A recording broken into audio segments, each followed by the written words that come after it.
또 구독자분이 한 분이 질문을 해주셨어요. 정환님께서 이건 제가 병동 다닐 때 궁금했던 건데 보통 의사는 환자에게 줄 수액을 선정할 때 어떤 식으로 고르나요? 제가 다닐 때 경험으로 노멀셀라인은 혈압 낮은 환자, 생리식염수죠.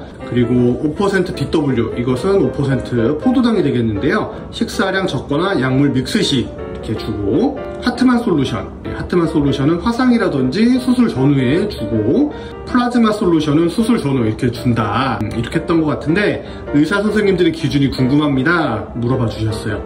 응급실이나 병원에 가면 수액을 다는데 그 선택의 기준이 있느냐? 당연히 있습니다. 크게 세 가지 상황에서 사용하는 수액의 변화가 있는데, 첫째는 소생술에 사용하는 수액, 심폐소생술이라든지 혈압이 낮은 환자라든지 이런 환자분들 도움을 주기 위해서 사용하는 수액이 있고요. 둘째는 유지용 수액이에요. 일반적인 장염 입원 환자에게 달아주는 수액이라고 생각하시면 되고요. 세 번째는 교체 혹은 재분배용 수액인데, 말이 약간 어려운데 뭔가 결핍이 있으면 보충해주고 뭔가 과하면 그것을 좀 줄여주는 역할을 해주는, 교정해주는 역할을 해주는 수액이다 라고 생각을 하시면 되겠어요. 그러니까 이 세 가지 범주 안에서 노멀셀라인을 쓸 수도 있고, 퍼센트 DW를 쓸 수도 있고, 하트만 솔루션을 쓸 수도 있고, 플라즈마 솔루션을 쓸 수도 있고, 상황에 맞춰서 크게 이 세 가지 범주에 맞춰서 사용을 한다고 생각을 하시면 되겠습니다. 하나씩 보면요, 소생술, 심폐소생술이라든지 혈압이 낮은 쇼크 환자를 소생술을 할 때는 병 정맥을 잡는다든지 아니면 쇄골하 정맥을 잡는다든지 이렇게 큰 정맥을 잡고요, 2리터 정도 생리식염수를 급속 주입을 하게 되죠. 2리터 풀드랍 해주세요 이러면은 바로 그냥 때려 붓듯이 들어가게 되는데요. 이때 생리식염수 많이 사용을 하고, 생리식염수 대신에 이런 쇼크 상태에서 플라즈마 솔루션을 사용할 수도 있어요. 몸 안에 있는 부족한 수분을 채워주는 역할을 할 때, 이때 사용을 하겠습니다. 물론 이 정질수액, 즉 생리식염수라든지 플라즈마 솔루션이라든지 하트만 솔루션이라든지 이런 용액들이 효과가 없다고 한다면 수혈을 준비를 하면서 콜로이드를 그 사이에 쓰는 경우도 있어요. 그 혈액량이라든지 몸 안에 체액량을 증가시키기 위해서 교질액, 콜로이드 수액을 사용하기도 합니다. 두 번째가 유지용 수액인데요. 말 그대로 유지를 해주는 거예요.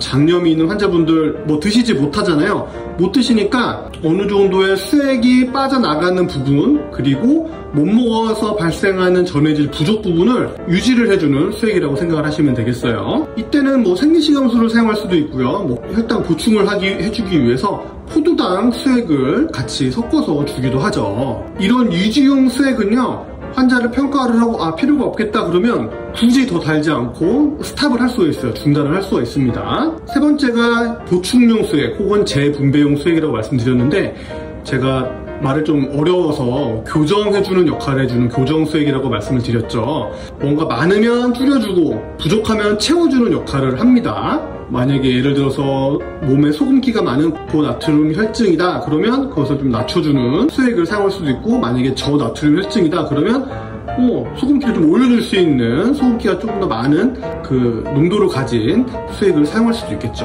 자, 이제 정리를 하면요, 소생술을 할 때 사용하는 수액이 있고요, 유지를 하는 유지용 수액이 있겠고, 뭔가 보충하거나 재분배를 위해서 몸 안에 그 전해질 수치라든지 수분량을 교정해주기 위해서 사용하는 수액, 이렇게 세 가지 범주가 있고, 하나의 수액이 세 가지 상황에서 쓰일 수도 있어요. 그래서 뭔가 역할을 딱 국한시켜 놓진 않고, 이런 상황에서는 이렇게 사용할 수도 있고, 저런 상황에서는 이렇게 사용할 수도 있고, 그래서 임상 의사들은 수액의 종류를 아는 것도 중요한데, 이 같은 수액이라고 하더라도 언제 사용할지에 대해서 알아두는 게 더 중요하다고 할 수 있을 것 같아요. 질문에 답이 됐으면 좋겠고요. 건강하시길 바라겠습니다. 뚝딱이었습니다.